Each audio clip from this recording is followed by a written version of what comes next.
Service act 2018 ख़त्म हो गया है, क्या अब भी कंट्रैक्ट मुलाजमीन रेगुलर हो सकते हैं?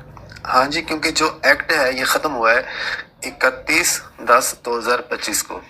तो 31/10/2025 से जिन लोगों ने ऑलरेडी अपने 3 साल कंट्रैक्ट की सर्विस के पूरे कर लिए थे ऑलरेडी, तो वो अपना केस कर सकते हैं, अपना रेगुलर क्या वो रेगुलर हो भी सकते हैं। लेकिन उसमें शर्त ही है कि कम से कम आपके 3 साल पूरे हों और आप किसी लम सम पैकेज के ऊपर भर्ती ना हुए हों, बल्कि पे पैकेज के ऊपर काम कर रहे हो।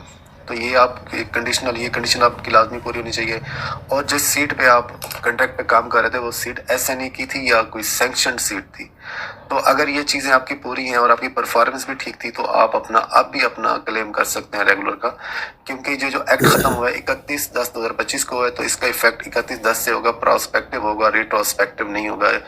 तो जिनका ऑलरेडी अपना जो इंटाइटल हो चुके थे वो अपना क्लेम कर सकते हैं।